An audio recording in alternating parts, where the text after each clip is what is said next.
It's your boy Evelyn Moore. You are tuned in to Eclectic Perceptions, and today we're going to be talking about my top 5 albums of 2022. If you like what you see here, go ahead and like, share, and subscribe. Any support goes a long way, and without further ado, let's go ahead and get into it. I think 2022 was honestly a great year for music. There was a lot of stuff that dropped this year that I really enjoyed across all different genres, and a lot of stuff that's coming out this year that I'm really excited about, and hopefully this year will be even better. Pusha's got Gangsta Grillz tape coming, Lil Wayne's supposedly dropping the Carter 6, Cole is dropping. It's gonna be crazy. And there's a lot of stuff from this past year that I either didn't get a chance to finish or didn't get a chance to listen to at all that I may still circle back around and review for like a Throwback Thursday or something. So drop some suggestions in the chat of some stuff that you listened to last year that you liked and you want to see me talk about. And I want to hear about y'all's top 5 from 2022 as well. So go ahead and put that in the comments too. But before we get started, I just want to put this out there, put a little disclaimer out. This is my personal top 5. This is the top 5 that I enjoyed listening to the most last year, not top 5 of all time, not the top 5 that I thought was the objective best, just the 5 albums that I enjoyed listening to the most last year. All right? Let's just start there because I know how y'all like to tussle. You know what I'm saying? So we're just going to put the disclaimer out here now. So we're going to start with number 5, SOS by SZA. So TDE actually gave us a lot this year, which was a welcome surprise for me, given that they are a quality over quantity label for sure. And the crazy part is the 2 main culprits of this for them are their 2 biggest artists, Kendrick and SZA, which is crazy from a business standpoint. I don't know how Punch and them deal with it, but obviously it works for them. And they rectified it this year because the 2 main culprits both dropped. And then the other, probably number 1 culprit, their sleeper hit, Ab Soul, he dropped this year too. And I was actually getting concerned about that man because we haven't heard from him since like 2017, 2018, I think. Definitely gonna circle back and review his project soon. I'm about halfway through and I'm loving it already. But yeah, back to SZA. SOS definitely was a really strong follow-up to Control. She definitely showed her growth as an artist with this one. She played around with genres a little bit on Control, but she mostly stayed in her alt R&B lane. It was definitely a TDE R&B album, but on this one we got everything from the traditional R&B to pop to some hip-hop influence to even some punk rock vibes. My millennial ear definitely heard the Avril Lavigne influence on F2F, and honestly, Nobody Gets Me sounded like it could have been a Paramore throwaway. Like, if you listen to Brand New Eyes, it would have fit right in on there, to be honest. Think about Haley singing Nobody Gets Me. That would have been crazy. And SZA's actually a millennial too. She's only a couple years older than me, so I'm sure she had that alt phase that all the other black millennials like myself had. So I definitely appreciated the little nostalgia service there. But circling back to the hip hop influence, obviously Smoking on My X-Pac was fire, right? Like, I honestly got hyped the first time I heard it. I had to run it back a couple times because she was getting her shit off. But it was deeper than that, because even on the melodic songs, when you think about some of the pockets that she was singing in rhythmically, you definitely could hear she was playing with her flows like a rapper would, and like a TDE rapper would. You could hear it in Used and on Low, which, by the way, love Don Toliver, big fan, loved him on The Hook for Used, but if I was her A&R, I would have loved to hear him get a verse off for Low. Like, it sounded like a Don Toliver beat, and I feel like it just would have took that song to the next level. And honestly, if I had to pick one, I would have rather had him on Low than Used. But I digress. Both good songs, but just my opinion. But yeah, she was playing with her flows like a rapper on a lot of these songs. It makes me wonder if Kendrick or Schoolboy was sitting in on some of them sessions. I'm sure they were. And I just would have loved to have been a fly on the wall for sessions like that, because that's just really cool to see an artist like her stretch herself creatively. It's really dope. But yeah, honing in on some of these songs. I love Gone Girl. Gone Girl was one of my favorites. I actually overlooked it on the first couple spins, to be honest with you. But then I seen somebody on Twitter say that it gave them Jackson 5 vibes. And my first reaction reading that was probably the same one you're having right now, that is blasphemous. That is egregious. But then I went back and listened to it again, and honestly, production-wise, it's there. I can hear it. Now, before y'all kill me, before y'all get to slandering me in the comments, go listen to it again. Listen to the drums. Listen to the keyboard especially. Listen to the way the background vocals are stacked. Listen to the way the production builds on itself, especially from the bridge to the end of the song. I'm not saying it's like a super strong like link, like it's not like the James Brown to Silk Sonic pipeline or nothing like that, but you can definitely hear the subtle influence there, and the way it's like, the way that sound would have evolved to now if that style of R&B was still at the forefront. I feel like a lot of artists say that Michael Jackson influences them just because it's the cool thing to say to get brownie points.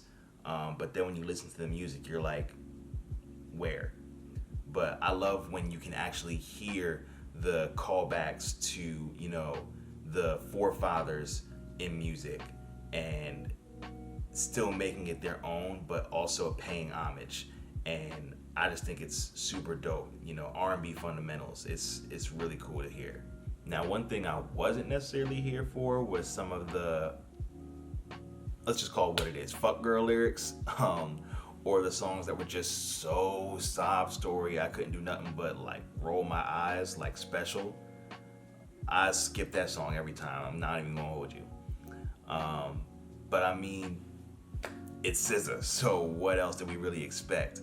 But for the most part, even though I'm not the target audience for these songs, I can still appreciate that it's good music. Like, I just may not listen super intently to the lyrics, but I'm still vibe out to it. I still enjoy it.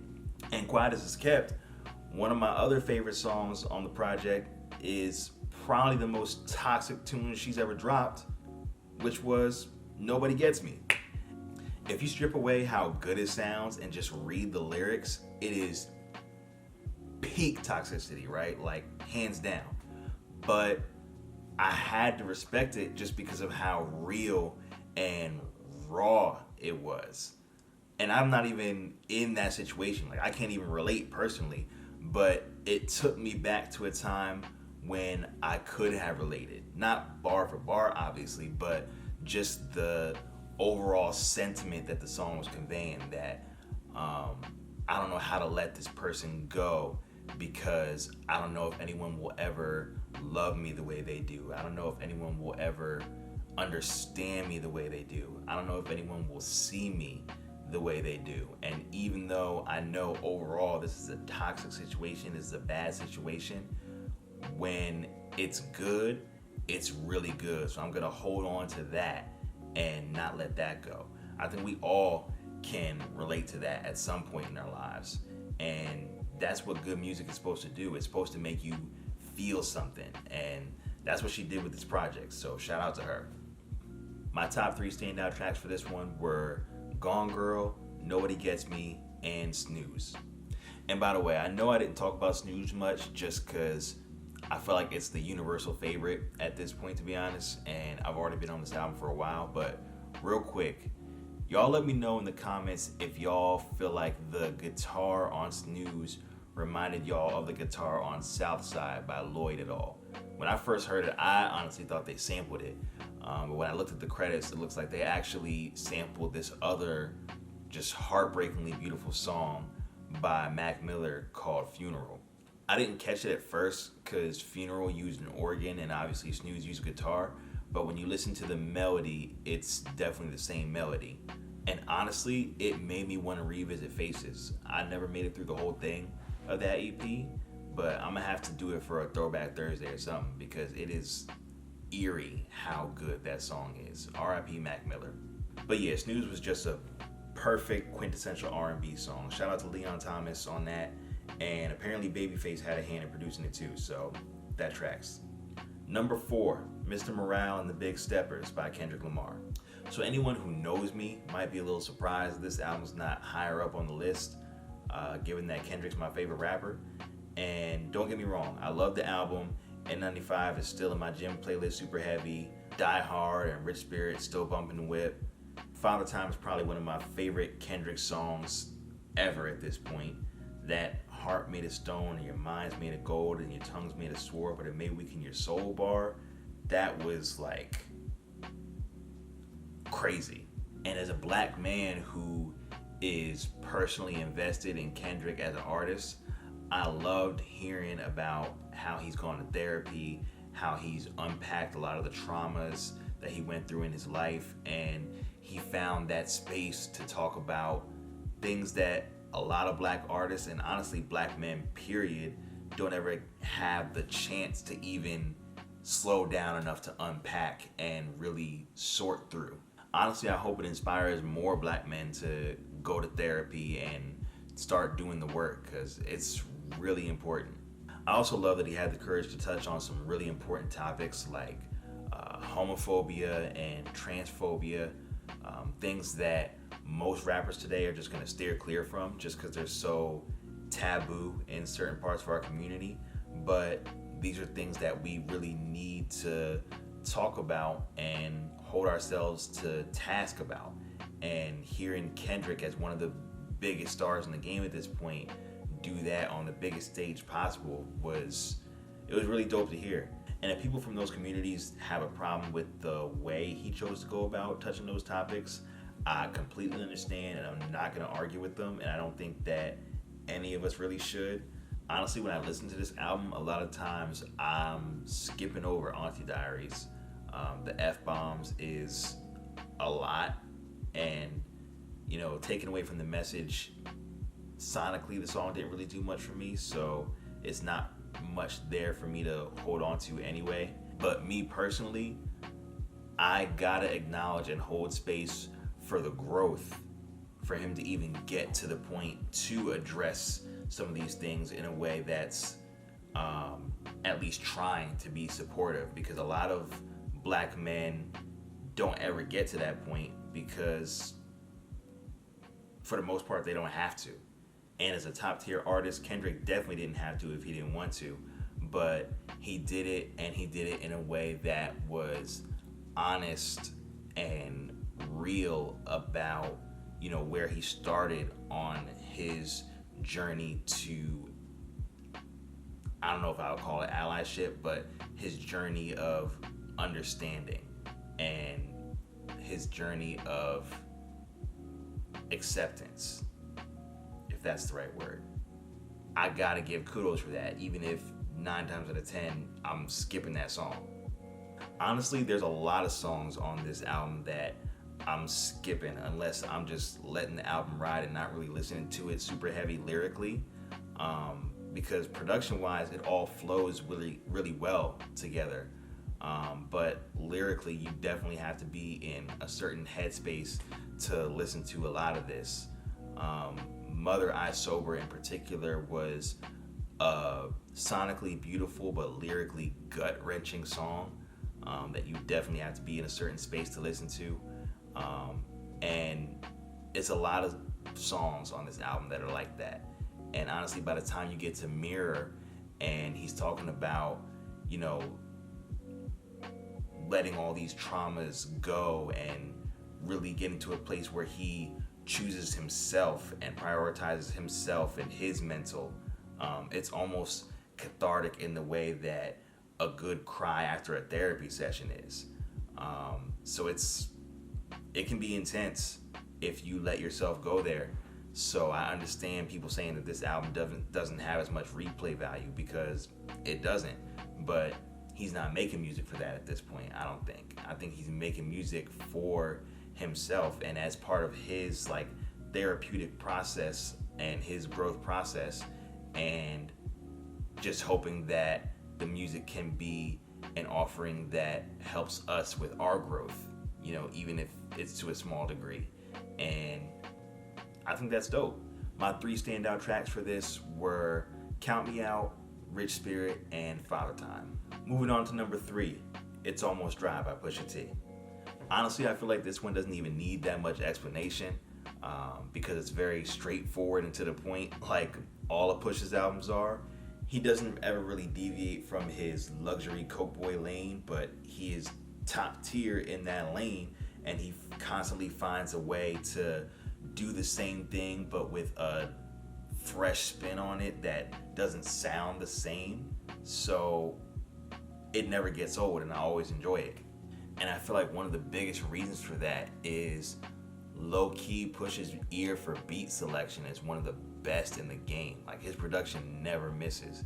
It always sets the vibe perfectly, whether he's going to be on that luxury cloth talk shit or that sinister, dark assassin type shit. I love it either way. He always sets the vibe perfectly.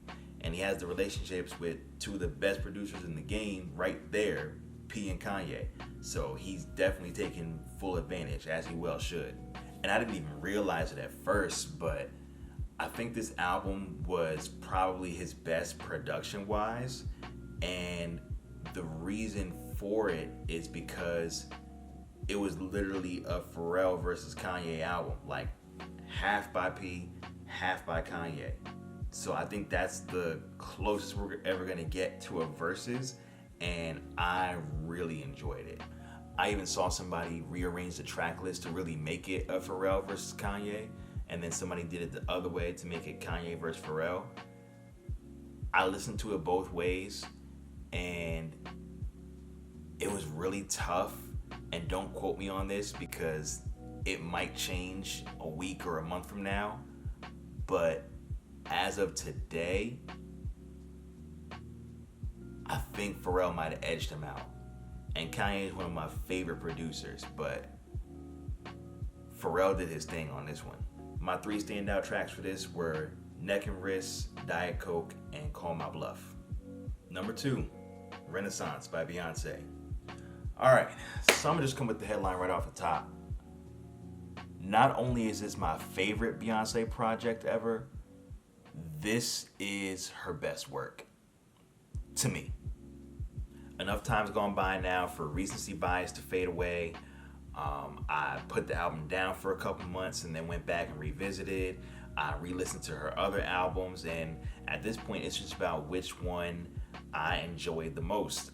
And there hasn't been a Beyonce album that grabbed my attention like this and held it for this long. Lemonade and Self-Titled definitely caught my attention, but they didn't hold it the way, like, Renaissance had me in such a chokehold that I couldn't even listen to anything else for months. Like, I would try to listen to other new music and I would get like 3 tracks in and be like, yeah, I'm putting that Beyonce back on. Like, and not even that the other music was bad. It was just that Beyonce album was so good. Like, I just couldn't put it down. So let's get into these transitions. I absolutely love a good transition. As somebody who used to want to be a music producer, it just hits me right here when it's executed really well. And she was really intentional with the transitions on this album. Like all of y'all, I'm sure, the Cuff It to Energy to Break My Soul transition gets me every time. But I don't see enough people talking about the America Has a Problem to Pure Honey to Summer Renaissance transition. Like, that combo was crazy. And those 3 songs in particular, I see a lot of people disrespecting on Twitter, and I, for one, will not stand for it. Like, all 3 of them songs is fire. And also the Plastic Off the Sofa to Virgo's groove transition was really dope as well. And speaking of Plastic Off the Sofa, another thing I'm not gonna stand for anymore is the people who is just blatant Beyonce haters just because it's the cool contrarian thing to say, and are just gonna straight up lie and say that she can't sing. I feel like that song was really her just throwing that dumbass argument back in their faces and showing that it's not just pop. Like, she can go back to her R&B roots and really give you those vocal acrobatics. Listen to 302 to 308, and that is one of my favorite vocal moments on the whole album. Like, hate her if you want, but don't lie. She can fucking sing. And that's why I think this is her best work, because Beyonce literally took everything that we love about her and her music. The vocals, the R&B, the pop, the callback to other black genres like disco and house, the sex appeal, the dance records. She took all of those elements and just doubled and tripled down on them to the point where this is literally a fan service album, but not in a cheap way. Like, I loved it. Now, I'm obviously a big fan, but I wouldn't consider myself part of the Beehive just because I don't idolize her or put her on a pedestal to the point where I think she's infallible. And as such, there was definitely a couple songs that weren't necessarily for me. Like I said, this was a big fan service album, and by fan service, I mean she was specifically appealing to her black women and black LGBT fans, which obviously she's not talking to me. And there were a couple songs like Church Girl and Thick and Pure Honey where she very clearly was not talking to me. So I may not come back to some of those songs super often, but I can still appreciate that it's good music being played here. I love seeing the joy that this music brought to those communities. I love seeing them revel in these songs and just how good they made them feel. The black women specifically, I loved seeing black women really enjoy the things that they enjoy, and I love seeing what Beyonce and her music does for black women specifically. You know, their confidence and just them feeling themselves. I love to see it. Honestly, this album made me really wish I knew how to dance, because the music's just that good that you want to get up and move to it. The only song that I outright did not care for was Move, and I really wanted to like it because I love the fact that she got to collab with Grace Jones. I love seeing Tems get that look, but try as I might sonically, that song just did not do it for me. And 9 times out of 10, when I'm letting Renaissance spin, I'm skipping that one. This one was definitely the hardest to pick standout tracks for, because it has changed so many times since I started listening to it. But as of today, my 3 standout tracks are Summer Renaissance, Pure Honey, and Cuff It. And now for my number 1 album of 2022, Ramona Park Broke My Heart by Vince Staples. So almost every artist has a moment in their discography where you can tell they've started to figure some stuff out and put the pieces together as far as how to package themselves and their personality and their passions and their sound and put it together in a way that's still true to them, but is going to be as accessible to the consumer as possible. We saw it with Tyler, with Flower Boy. We saw it with Kendrick, with Good Kid, Mad City. And I feel like this is Vince's version of that. This is Vince's moment where he really started to figure it out. Like, well, actually, I take that back. I think Vince Staples, the self-titled project, is where he started to figure it out. But this is the one where he's like, all right, I got it. Grabbed the baton and just went full force with his stride with it. And I really loved it. My favorite part about the album was just how cinematic it was. He really created that imagery with his wordplay, and I feel like the production paired with it perfectly. And honestly, it was cinematic in a way that was really reminiscent of Good Kid, Mad City to me, just without that hard outline narrative, but he was able to still paint that picture of what life in his neighborhood every day was like, in the same way that Kendrick did with Good Kid, Mad City. And when you watch his press run around this album, it really makes sense, because something he talked about in a lot of his interviews was how a good bag for artists nowadays is to get your music placed in movie soundtracks and TV soundtracks and movie trailers, and I've been seeing his music pop up more and more in those spaces. And even when you listen to this album, you could really hear it being on a soundtrack for a show like Insecure or something like that. And he did it in a way that didn't come across as cheap or like selling out like it oftentimes can when you're making music for commercial purposes, or at least with commercial purposes in the back of your head. But with this, he still was able to do it in a way that was still flexing his creative muscles, so the music was still good. Like when you listen to A, tell me that don't sound like when you and your friends pull up to the function, y'all walk in, it's lit, and everybody's ready to have a good time. And then when you get to Magic, it sounds like, y'all at the function, y'all vibing, y'all having a good time, everything's lit. And then we get to When Sparks Fly.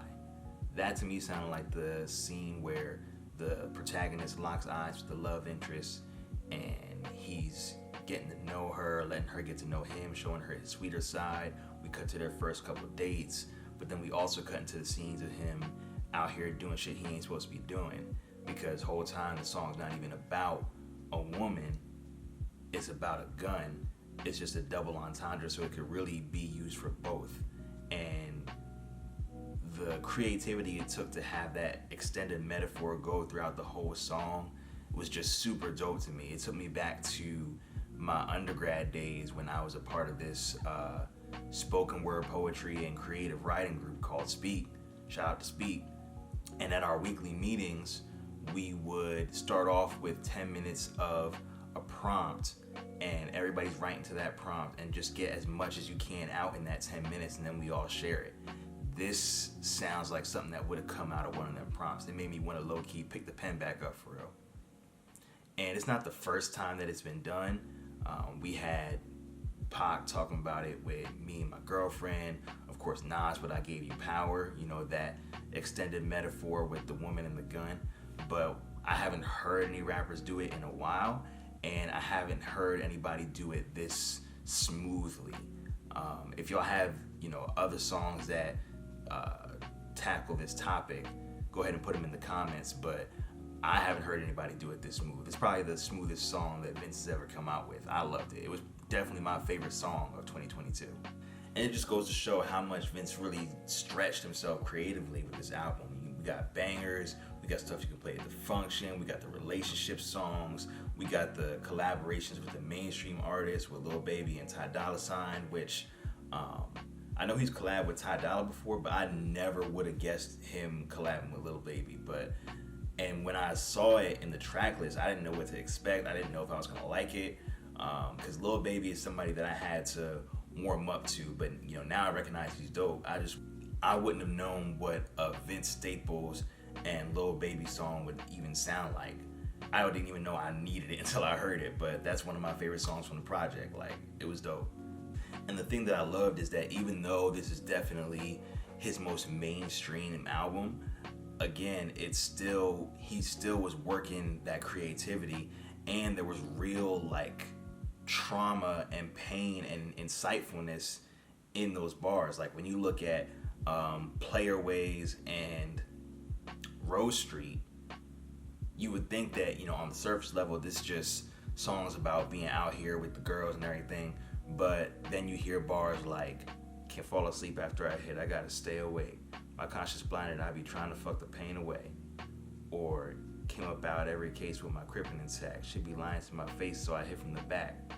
Like, that one's actually kind of funny, but when you think about the sentiment behind it, it's just like, some stuff to unpack there. Or this is just the most blatant one. She says she in love, what's that? Trust, what's that? Us, what's that? It's low-key some Diet Mr. Morale in here. Like, Vince is a thoughtful dude, so I'm sure he's at least started to do that work, and that's how he was able to get to this point to at least touch on this kind of stuff. But I hope, like Mr. Morale and the Big Steppers, I hope it inspires more of us to start unpacking those things for ourselves that really get to the why of why we think the way that is conveyed in these bars, because it's not healthy. But yeah, overall, this was Vince's most balanced and overall just firing on all cylinders album, and it really got me excited to see what he's got coming next. My 3 standout tracks were Magic, Player Ways, and of course, When Sparks Fly. Alright guys, thank you for tuning in to Eclectic Perceptions. Again, feel free to drop your top 5 albums in the comments and albums that you want to see me review next. And if you like what you saw here, go ahead and like, share, and subscribe. Again, any support goes a long way, and thanks for tuning in. Catch y'all next time.